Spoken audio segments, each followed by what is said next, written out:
කට්ටිය හිටියා. දෙමව්පියෝ වගේ දෙමව්පියෝ කලබල කරන්න. කට්ටිය ඇවිල්ලා හිටියා දෙමව්පියෝ කලබල කරන්න පිරිසක්. ඒ නිසා ලොකු ආරක්ෂාවක් තිබ්බ. එනකොට මගේ දරුවෝ මගේ දරුවෝද කියලා චෙක් කරලා අපි ඇතුළට ගත්තේ. ආපු අය දන්නවා. චෙක් කරලා ගත්තේ වෙන මොකටවත් නෙමෙයි දරුවන්ගේ ආරක්ෂාව මා සතුයි. BMS එකට ආවට පස්සේ මට මුදල් වැඩි වෙලා නෙවෙයි.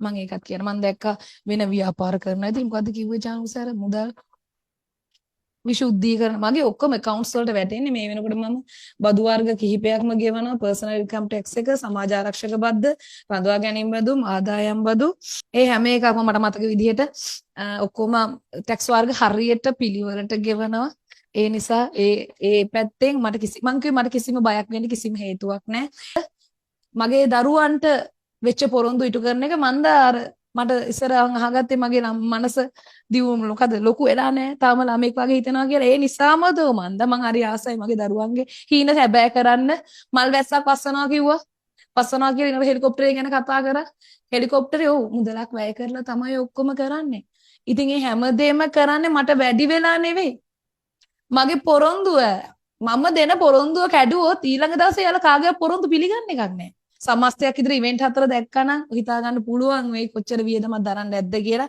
මම ලොකු ස්ටාෆ් එකක් දාලා ඉවෙන්ට් ප්ලෑනර් කෙනෙක් වෙනම දාලා තමයි මේ සේරම ළමයි ආරක්ෂිතව දෙමව්පියන්ට බාර දුන්නා. ඒ නීතියට යටත් පුරවැසියෙක් මම ඉස්සෙල්ලා පොලිසියේ ආරක්ෂාව මම ගත්තේ නීත්‍යානුකූලවයි. ඒක ගන්න ඕන මගේ කිරිසප්පියෝ ගොඩාක් එනවා. ඒ නිසා ඔබට පේනවා ඇති මම නොගත්තා නම් මට මොකද වෙන්නේ කියන ඒකත් මොකද මම මේ වෙලාවේ ශ්‍රී ලංකා පොලිසියට ස්තුතිවන්ත වෙනවා කිසිම කරදරයක් උනේ නැතුව මගේ දරුවන්ව ආරක්ෂිතව නිවස වලට යෑමට හැකියාව ලැබුණේ ඔවුන්ගේ ලැබුණු ගෞරවනීය සේවාවේ වටිනාකම නිසායි ඒ ගැන ඔවුන්ට ස්තුතිවන්ත වෙනවා මගේ අධ්‍යාපන සුදුසුකම් ගැන කතා කරා එතකොට ඒකෙදි මට කියන්න තියෙන්නේ මගේ ගුරුවරු මට උගන්වපු ගුරුවරු දෙවියනේ මේ වීඩියෝ එක දකින්න ඕන මම ලයිව් යනවා දකින්න ඕන මා එක්ක ඉගෙනගත්ත මගේ යාළුවෝ මේ වීඩියෝ එක දකින්න ඕන යෙහෙලියෝ මේ වීඩියෝ එක දකින්න ඕන ඔන්න ඔයාගේ යාළුවා එහෙම නැත්නම් මගේ ගුරුවරුනේ මට ආදරය කරපු මාව මෙතෙන්ට ගෙනාලා හිටපු මගේ ආදර ගුරුවරුනේ ඔබට හැකියාව තියෙනවා නම් සමාජ මාධ්‍ය භාවිතා කරනවද දන්නේ නැහැ හැකියාව තියෙනවා නම් පෙන්වන්න මම ගුරු පුහුණුව ලැබපු නියමිත සුදුසුකම් ලැබපු ගුරුවරියක්.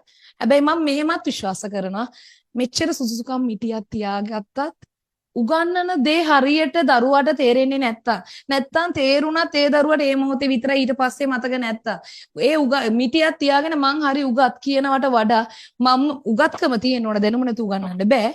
හැබැයි ඊට වඩා මං හිතන්නේ කුසලතාවයේ වැදගත් ප්‍රායෝගික භාවිතයේ වැදගත් ගුරුවරයා කියලා දෙන එක දරුවට දැනෙනවා නම් දරුවා කැමැත්තෙන් නම් ඉන්නේ දරුවා ආසාවෙන් නම් ඉන්නේ අන්න ඒකයි වැදගත්. ඒතකොට දිලිසෙන ඇඳුම් ඇන්දේ බබාලා ආසයි දිලිසෙනවට හොඳේ දිලිසෙනවට ආසයි ඒ වගේම එයාලා මාව සජීවීව දකින්නේ දවසේ ඔබ හිතන්න මං ආවොත් නිකන් විදිහට එතකොට එයාලට මෙච්චර දුර බැහැරින්නම් එන ඒගොල්ලොන්ට මොනවද හිතෙන්නේ මං එයාලට සැලකුවේ නෑ වගේ නේ ඉතින් එයාලට ආසෙත් එයාලගේ ටීචර් මනමාලියෙක් වගේ ආවා මං හිතන්නේ මං අදටත් මනමාලියෝ යන කාර් එකක් දැක්කම මං ආසයි මනමාලියෝ දකින්න ඉතින් මට දැනෙන දේ ඉතින් පොඩි උනුත් ආසයි ඒ නිසා එයාලගේ ආදර ටීචර්ව එදා දවසේදී ගොඩාක් මල්ල ඔලුවට ගහලා තමයි මේ එක්කන්ගේ ඇඳුම් විශාල ප්‍රමාණයක් ගැන හතර දෙපැත්තකින් මැස්සුවා. ඒ නිසා මේ තියෙන යාලා ආස විදියට මං ඇන්දේ මට පාට දුන්නෙත් මගේ ළමයි. හැමදේම මම දැක්ක නිවුස් වලත් කතා කරනවා. ඒතර හැම එසනෙත් දාලා තිබ්බා පරිශ්‍රණයක් කියලා. විමර්ශනයක් සමයි. විමර්ශනයක් කියලා පොලිස් ආරක්ෂාව ලබා ගත්තී. නීත්‍යානුකූලවයි. එතකොට ඒ ඔක්කොම ලබා ගන්න ඕනනේ මගේ දරුවෝ එන්නේ. අනිත් එක ඔබ හිතන්න මාව නිකන් දැන් එළියට යන්න බයයි මට. තනියම. මොකද මොනාමෝ හේතුවකට මොකක් හරි කරලා මේ ඒක ඉස්සරහට දාලා එහෙම මගේ රට හැදෙන්න එපා. මේ කරන ඇත්ත තරුණ තරුණියෝ. සමහර විට මගේ වයසේ ඉන්න අය. එතකොට එපා. තව හිතක් රිද්දලා ගන්න රුපියල වැඩක් නෑ දෙයියනේ.